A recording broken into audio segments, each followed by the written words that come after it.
Aulnay Podcast. Des projets au cœur de la ville. Prenons le temps de discuter ensemble des projets de la ville et ce qui fera la ville de demain. Aujourd'hui, on va vous parler d'un projet qui est devenu réalité, c'est la ville rêvée des enfants. Alors pour ça, on reçoit aujourd'hui plusieurs personnes. On reçoit Thomas Corbasson, qui est architecte et qui est vice-président à la Maison de l'Architecture. Bonjour Thomas. Bonjour. Donc Thomas, la Maison de l'Architecture, c'est quoi ? Racontez-nous. La Maison de l'Architecture, c'est un peu deux choses. C'est un lieu et puis en même temps, c'est une association. Alors le lieu, c'est nous qui l'avons construit il y a une vingtaine d'années maintenant en tant qu'architecte.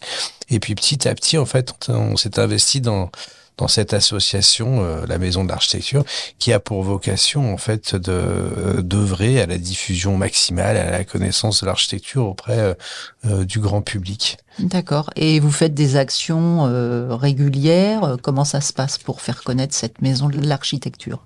Alors c'est une association, on n'a pas beaucoup de sous, mais on se débrouille pour avoir des idées à la place. Et effectivement, on mène des actions régulières. Et puis tout le jeu, c'est d'arriver à construire ces actions avec des partenaires qui peuvent être des partenaires financiers ou des partenaires représentatifs des communes ou voilà, tout type de partenariat en fait. Et vous êtes sur Paris ?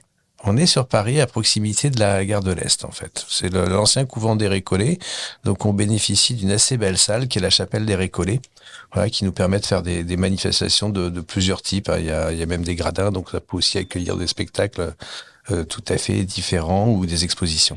Donc, vous êtes ici aujourd'hui puisque vous avez, cette Maison de l'Architecture a initié un projet parmi tous ces projets. Et donc, celui qui nous intéresse aujourd'hui, comment est née cette histoire ? La ville rêvée, c'est un projet qui en est à sa 6e édition. 6e édition. Voilà. Et en fait, c'est né il y a donc environ 6 ans maintenant. Vous savez, on travaille notamment en partenariat avec l'Ordre des architectes et ils nous avaient demandé d'avoir une initiative vis-à-vis des enfants. Voilà. D'accord. Et j'ai levé la main parce qu'en fait, on est plusieurs membres du bureau à la Maison de l'Architecture. J'ai dit moi, je veux bien m'en charger.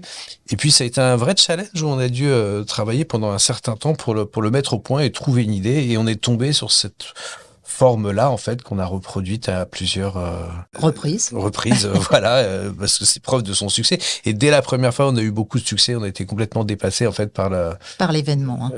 Par l'événement, non, mais on a quand même su maîtriser, mais par le monde, en fait, qui a afflué.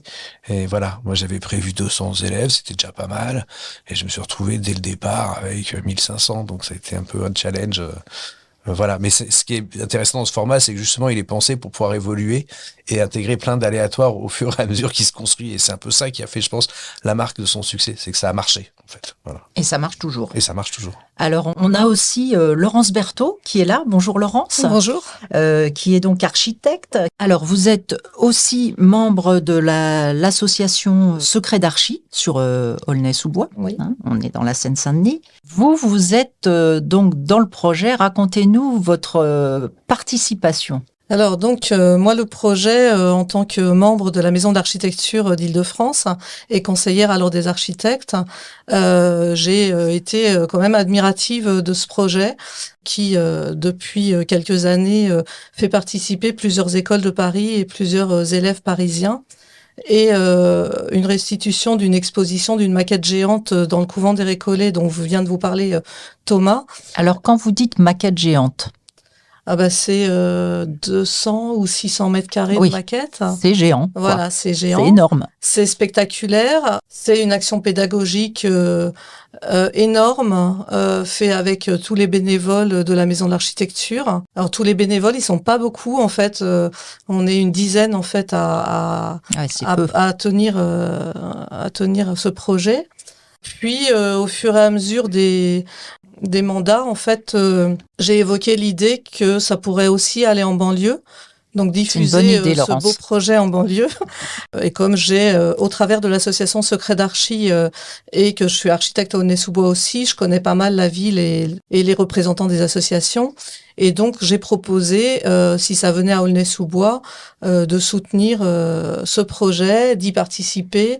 Donc beaucoup d'énergie, beaucoup de passion, hein, parce que ça draine combien d'écoles? Eh ben, sur Aulnay-sous-Bois, en fait, on a les inspecteurs d'académie qu'on a rencontrés. On voulait partir sur 40 classes et ils nous ont proposé 80.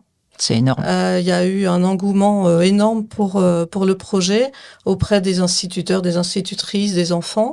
Et les inspecteurs d'académie ont suivi. Et la directrice de la maison de l'architecture a dit « Ok, Banco, on y va ». Super.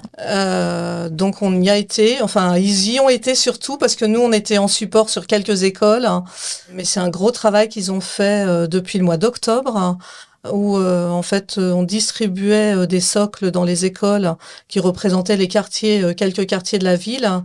Et puis après, c'était aux maîtres et aux maîtresses de prendre en charge l'accompagnement des enfants dans l'enseignement de la ville. Et puis, les architectes de l'AMA sont revenus à partir du mois de décembre, janvier, pour faire des ateliers d'architecture avec les enfants avec le matériau.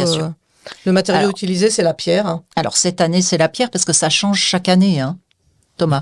Oui, chaque année, on prend soin de trouver un matériau différent et on fait attention à ce que ce soit un matériau qui sensibilise tous les publics un peu à nos problématiques.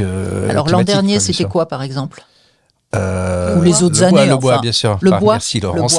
Le bois. C'était le bois. Il y a eu le plâtre et on fait. Dès le départ, ça a été le papier. La première expérience, c'était le papier. C'est une histoire personnelle en fait où j'avais des chutes de papier suite à une édition. Et en fait, voilà, j'avais fait attention à ce que ce soit. On avait travaillé avec Paprec pour que ce soit recyclé entièrement. Et chaque édition de la ville est bien sûr recyclée, quoi. D'accord. Voilà. Donc et on là, était content que ce soit la pierre, c'est un matériau naturel. Oui. Alors la pierre, c'est la pierre naturelle. Oui. Pour ça, vous avez été accompagné de Verikia, je crois. C'est ça, d'un promoteur. Qui vous a fourni le matériel, c'est ça? Alors Verikia, il a une particularité, c'est un promoteur qui possède une carrière de pierre. Qui est un beau matériau, puisque c'est une pierre un peu blanche. C'est une pierre blonde, oui, calcaire, en fait, qui nous a livré en plein de petits exemplaires.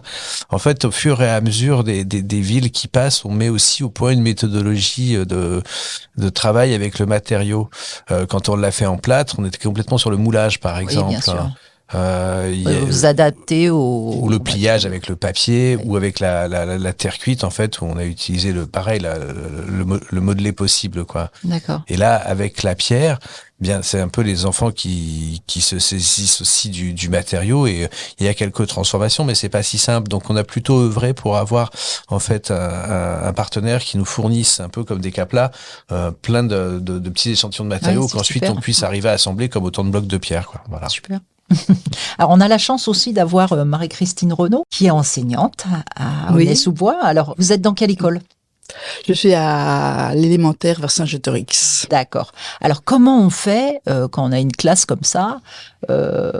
Comment on motive les enfants? Alors, les enfants, on rappelle, hein, la moyenne d'âge, c'est entre 3 et... C'est maternelle et 3 et 10 ans. Hein. On a fait les entre 3 et 10 ans. Oui. Vous, votre classe, c'est une classe... Le CM1, CM2. Le CM1, CM2. Et comment on amène le projet? Comment on motive les enfants? Qu'est-ce qui se passe? Comment on fait? Alors, tout d'abord, on travaille sur la ville. Il faut dire aussi j'ai eu la chance de travailler avec une collègue de l'école qui est coordonnatrice de la classe d'Ulysse, donc d'enfants handicapés de façon cognitive. Avec elle, on a pu effectivement gérer, parce que ces enfants ont énormément d'idées. Oui, ils sont très créatifs souvent. Dans un premier temps, on a travaillé sur la ville en classe. Et dans un second temps, on a effectivement, les architectes nous ont beaucoup aidés. Voilà, parce que ils ont encadré les enfants pour effectivement leur faire toucher le matériau, leur faire construire des éléments. Et ensuite, ils ont collé. La magie opère, c'est ça? La magie opère, voilà. Donc, on a également dans le groupe scolaire Versailles-X. Oui. 3 Les classes tout de petits. petites sections. D'accord. Oui. Qui ont accompagné le projet. Et alors, Laurence, vous qui êtes enseignante, c'est quoi la différence entre des tout petits de 3 ans qui sont face à ces maquettes, à ces architectes, à ce Alors pour moi, il n'y matériau-là? a aucune différence parce que Aucune. comme l'a dit Madame Renaud, les enfants nous dépassent en fait dans la création et dans l'imagination. Ouais. Et le seul accompagnement qu'on a fait, c'était un peu de leur dire fermez les yeux, rêvez. Parce que c'est vrai qu'au début, alors surtout les grands peut-être qui commencent à être un peu formatés en CM2.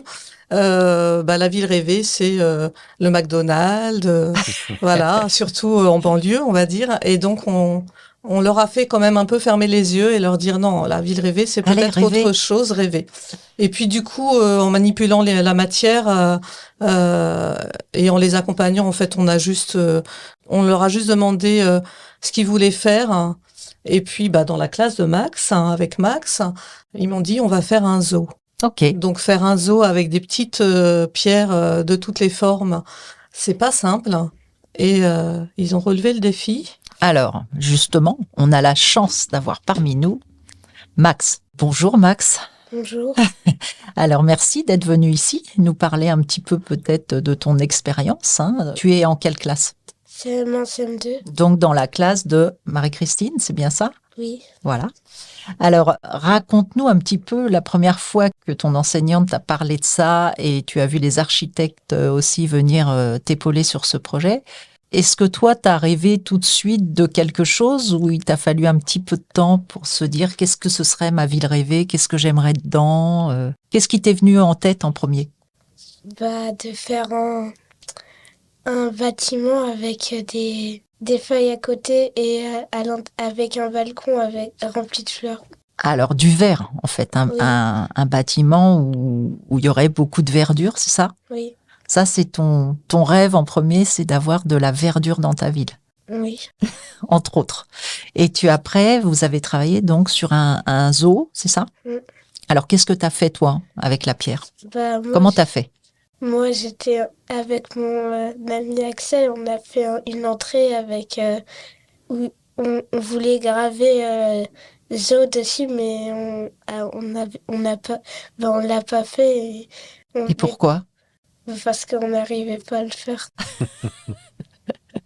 D'accord. Et alors, qu'est-ce que tu as fait après, du coup? J'ai fait Des animaux? Vous avez fait les animaux, les enclos, On a fait une entrée et on voulait faire un toboggan, mais c'était trop dur. C'était trop compliqué? Oui, et du coup, on l'a pas fait. Bon, ok. Alors, Laurence, vous avez suivi ce zoo de près ou? Oui, j'étais dans le montage de ce groupe. Donc, les girafes, c'était Aya et ses copines. Ce qui est intéressant, en fait, dans cette action pédagogique, parce que c'est avant tout une immense action pédagogique, c'est les enfants qui travaillent en collectif, en groupe. Oui. Il y en a pas un qui est laissé de côté et finalement ils arrivent tous ensemble à inventer quelque chose et c'est vraiment nous on les a juste entraînés à ça, à pas laisser quelqu'un sur la route. Quelqu'un sur la route. Et donc effectivement comme l'a dit Max, ils ont vraiment il y en a qui faisaient les entrées, d'autres les escaliers, d'autres les animaux et puis sur d'autres tables on a fait des fontaines. À Paris ils ont fait des places publiques. Enfin ils ont vraiment inventé des choses assez exceptionnelles. La maquette assemblée, en fait, vous voyez tous ces détails d'invention. Ouais, Il n'y a pas un quartier pareil. On a hâte ici. Oui, alors voilà, la maquette, elle va venir à Aulnay-sous-Bois. C'est ça l'idée. C'est aussi un grand challenge aussi et un grand remerciement à la Maison de l'Architecture parce que le 6, on démonte et on remonte le 7 et le 8 et remonter... Alors, février. Hein. Oui, février. Et remonter, je dis 200, mais je ne sais pas si c'est pas 600 mètres carrés de maquette. En tout cas, ça se trouvera ici à Aulnay-sous-Bois, donc il à la ferme du Vieux Pays. À la ferme du Vieux Pays. Donc toutes les maquettes des enfants vont être exposées. Ça va être magnifique. Donc ça, faut absolument venir voir ça. Alors je suppose que les classes attendent. Bon, il y a déjà eu une première une première édition à Paris, hein, mais c'est vrai qu'à Aulnay, on est ravis. Là, toutes les classes, les enfants vont pouvoir venir. Et puis, c'est ouvert à tous, donc tout public, quoi. Ce sera ouvert à tous pendant les vacances scolaires aussi, Oui. avec des ateliers qu'on va monter aussi avec la Maison de l'Architecture et Secret d'Archi qui proposera des ateliers pour vraiment continuer cette action pédagogique sur la ville. Mais au-delà de ça, voilà, c'est 4000 enfants qui ont participé entre Aulnay et Paris. Énorme. Et chaque plaque est différente. Et moi, j'ai refait le tour. J'étais au vernissage samedi matin à Paris. J'ai refait le tour lundi avec des étudiantes. Et j'ai pas vu la même chose que j'avais vu samedi. Bien Vraiment, sûr. ils ont une imagination débordante. Il n'y a pas de limite. Il n'y a pas de limite. C'est-à-dire, ils peuvent faire ce qu'ils veulent, ou vous Non. leur mettez quand même un petit peu un schéma ou... Ah ben bien sûr qu'il y a une limite. Alors, dites-nous, C'est Thomas, ça qui est votre intéressant limite. en fait. Parce que il faut faire, Mais oui, il faut arriver à comprendre à un moment donné. il faut monter une ville quand même. Il faut que ce soit Oui, cohérent. bien sûr, voilà, il faut que ce soit cohérent et c'est quand même un travail d'architecte qu'on Eh a oui. porté dès le départ. Et en fait, je vais dire une banalité, mais voilà, l'art se nourrit de contraintes. Bon, et on a une contrainte principale et c'est important de faire comprendre ça. C'est-à-dire que la contrainte principale, c'est celle du matériau, c'est celle qui fait la signature de cette ville et qu'on a reporté d'année en année, même si c'est pas le même matériau. Et c'est ça qui est intéressant, c'est d'éprouver à chaque fois les spécificités du matériau. Donc, il a très bien dit tout à l'heure, Max, il n'arrivait pas forcément à faire exactement ce qu'il voulait, peut-être à cause du matériau, mais en même temps, moi, j'entends Laurence ou Madame, en fait, dire que c'est étonnant toute cette imagination d'enfant, toute cette somme en fait de rêves accumulés ensemble. Mais ce qui est intéressant, c'est que ça forme un ensemble aussi. Et qu'en fait, il faut arriver à faire comprendre, et je pense que c'est ça vraiment le message principal qu'on a voulu faire passer avec la ville rêvée, c'est que c'est un objet qu'on construit tous ensemble. Et que pour arriver à réfléchir à ce que peut devenir une ville, Max, il l'a dit aussi, c'est très important le côté végétal, l'extérieur, et ça, comment ça va marcher, comment est-ce qu'on va continuer à pouvoir vivre en ville avec ce rapport à l'extérieur qu'il faut renouveler. Eh bien, je pense que tous ensemble, on peut y arriver si ensemble on construit nos rêves comme ça et on a conscience en fait que on doit construire avec l'autre. Tout à fait. Alors, tous ensemble, il y avait de nombreux pas. J'en profite pour citer aussi tous les partenaires, hein, puisque vous aviez la DRAC d'Île-de-France Ouais. avec vous, hein, l'éducation évidemment nationale, la mairie du 13e arrondissement de Paris, le conseil régional de l'ordre des architectes d'Île-de-France, voilà, l'association donc Secret d'Archi qui se trouve à Aulnay-sous-Bois, et le groupe Verekia et son fonds de dotation. Donc voilà, tous ces gens ont mis leur énergie en commun pour faire ce magnifique projet. Mais Laurence est un peu modeste sur son rôle parce qu'en Oui, fait, on va y revenir, on va y revenir. le fait de construire cette ville rêvée avec la ville d'Aulnay, c'est quelque chose qu'on avait expérimenté, que c'était pas très bien passé. Avec tout le monde nous a dit, il faut qu'on arrive à sortir de Paris et arriver à construire avec la banlieue. Ok, sur le papier, c'est une super belle idée. Moi, je vais pas nommer la ville avec laquelle on l'a fait la première fois, parce que ça s'est pas bien passé. Oui, Parce c'est que pas Aulnay-sous-Bois, donc ça n'est pas Aulnay. allez-y, hein, vous pouvez balancer. Je me permettrai pas. Non, Mais non. en fait, toujours est-il qu'on s'est aperçu qu'il fallait des relais efficaces, comme ton association, Laurence, par exemple, et des villes qui soient vraiment engagées pour arriver à construire, Oui, il faut les ce deux. rapport entre C'est vrai Paris que et la banlieue. sans le maire d'Aulnay-sous-Bois, Bruno Béchiza et Laurence Berthaud, ça serait pas fait. Ça, c'est évident. C'est de la passion à ce niveau-là. On peut dire ça parce que toute l'énergie que vous avez déployée, faut être passionné pour, faut tirer la. Alors moi, j'ai déployé l'énergie pour que effectivement le maire nous dise oui. Oui. Et ça n'a pas mis beaucoup de temps pour ce qu'il nous dise oui. Oui, vous êtes persuasive aussi. Hein. Oui. Puis après, sur l'association, c'est une association qui a été toujours soutenue, alors que c'est de l'architecture et qu'on pourrait dire que c'est bien au-delà de ce que pourraient vouloir les Aulnaysiens. Mais la passion de la persuasion, mais au-delà, moi, je reste quand même modeste parce que tout le boulot qui a été fait, c'est quand même les architectes de la Maison de l'Architecture qui sont venus dans les classes beaucoup plus que moi. Oui, mais bon. Et puis les instituteurs et Les institutrices, instituteurs, hein. et puis beaucoup les enfants aussi qui ont quand même, Bien sûr. je pense, adoré faire ça. Thomas parlait effectivement de la structure, effectivement, elle pourra vous en parler, Marie-Véronique Renaud. La première fois où je suis arrivée dans sa classe, sa panique, c'était les routes. Et comment on fait? Parce qu'en fait, il y a un plan précis de la ville qui est fait par Thomas. Et donc, chaque école a une plaquette. Et chaque plaquette est vraiment repérée. On la met pas n'importe où quand on monte la Eh oui, maquette. bien Donc, sûr. c'est des heures de montage, Ah ouais, quand c'est même. Chaque école avait un quartier, avait mais deux, pas trois... forcément le sien. Non, ça Non, n'a non, rien à voir. c'est En un fait, quartier de la ville, hein. D'accord. on ne Ok. représente pas la ville d'Aulnay, c'est Oui. une ville rêvée. Donc en fait, et tout mon travail, en fait, ça a été d'imaginer un plan qui permette à tout le monde de travailler ensemble et qui puisse intégrer les dérapages, on va dire. C'est-à-dire que si tout d'un coup on a perdu, ça arrive, hein, qu'on ait perdu des maquettes, par exemple, ou que une classe n'a pas souhaité restituer, ça arrive. Ah oui. Ou que je sais pas quoi, qu'il y ait une grève, ça nous est même arrivé là ce samedi. Donc bon, voilà. Enfin, il peut arriver un tas de choses comme ça, et le modèle de la ville, en fait, tel que je l'ai dessiné, en fait, il permet de regrouper ensemble plusieurs classes. Alors chaque classe a un quartier qui est délimité par des routes. Ils ont la liberté de rajouter des routes s'ils le souhaitent. Ah, d'accord. Oui. Il y a une échelle qui est fixée, qui est une voiture de marque Majorette, vous ferez un bip. Faites bien le bip. Et quoi d'autre encore? Enfin, il y a des codes comme ça D'accord. qui sont donnés. Oui, il y a l'eau, bien sûr. On a souhaité avoir de l'eau dans cette ville pour avoir un rapport à l'eau qui ressemble un peu à la ville de Paris ou de, je sais pas, On a des déjà villes. de l'eau, nous on a le canal de Toulouse, l'Ours, hein, enfin, en passage. Hein. Oui, oui. Et alors, racontez-nous, Madame Renaud, Bon, alors. votre phobie des routes. Non, ce n'est pas du tout une phobie. C'est-à-dire que je savais qu'il y avait des routes à tracer.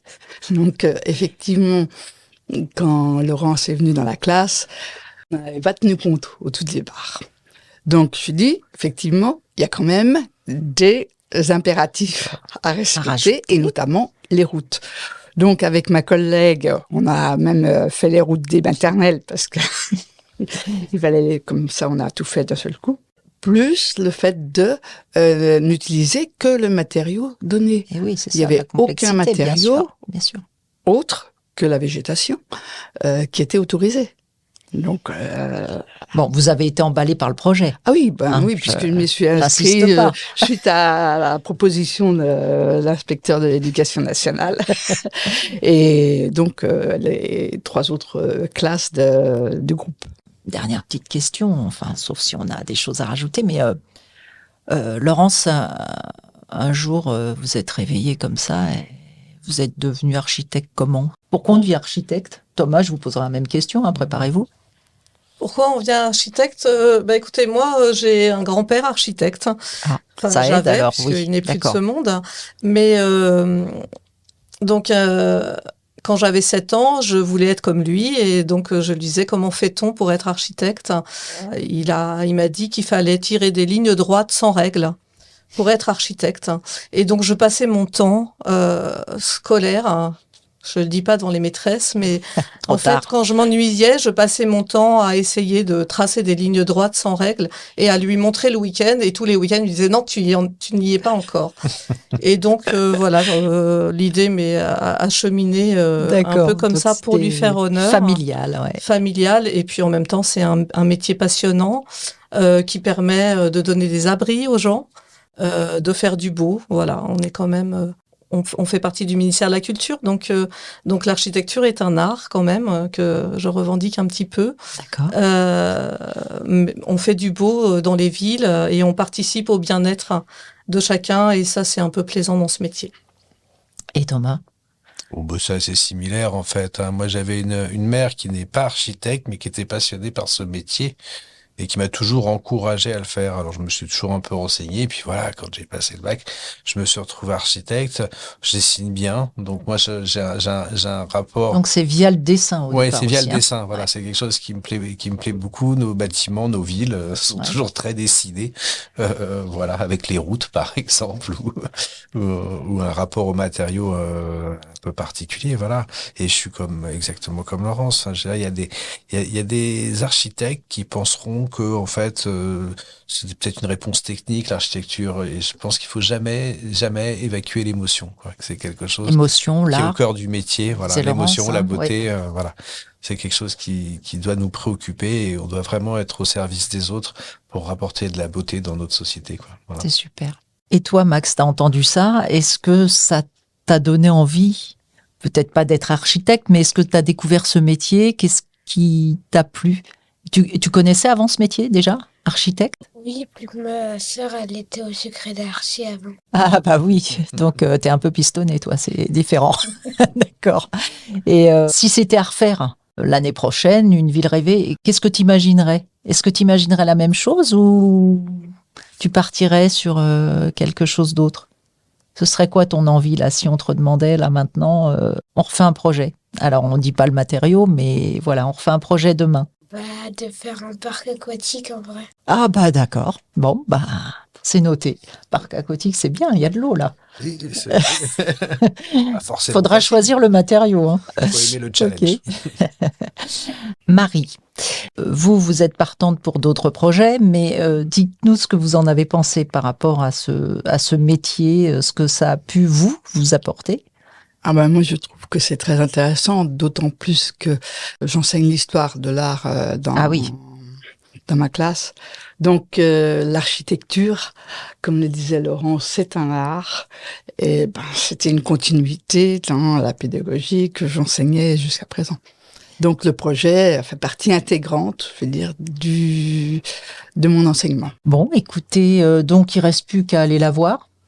Ben voilà, Hein, voilà, on est prêts tous. Donc on rappelle les dates, Laurence.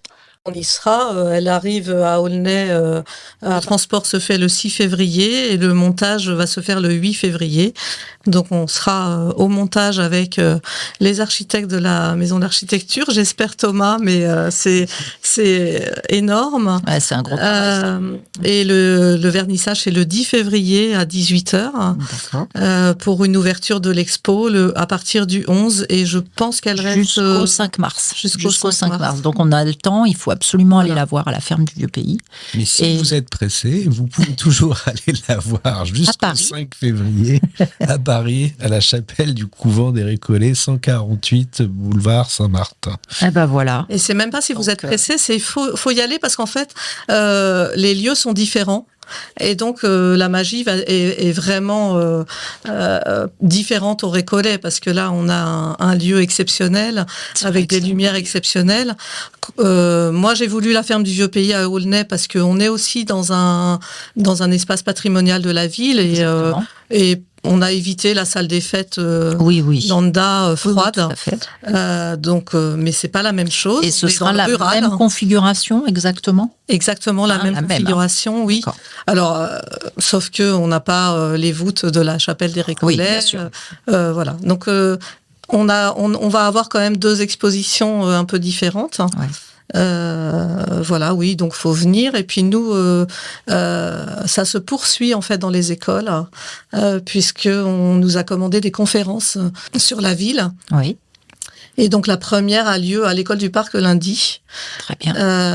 Et donc ça, c'est une grande fierté aussi de pouvoir aller continuer l'action dans les écoles tout au long de l'année. C'est pour les professeurs? C'est les maîtresses, non, c'est les maîtresses qui nous ont demandé de poursuivre.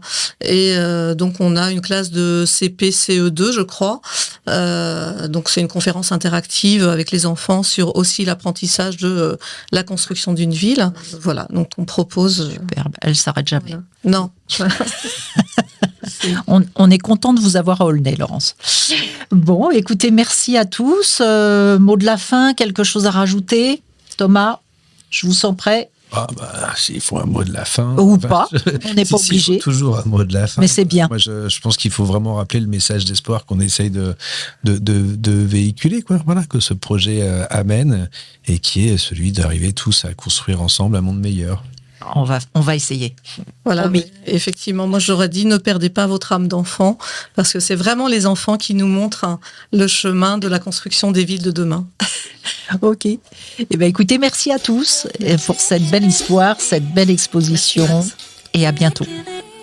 Aulnay Podcast au cœur de la ville. Le podcast 100% aulnaysien où l'on prend le temps de discuter de sujets aussi divers que la jeunesse, la culture, les grands projets, l'environnement. Un moment privilégié en direct de la Maison des Projets du Patrimoine.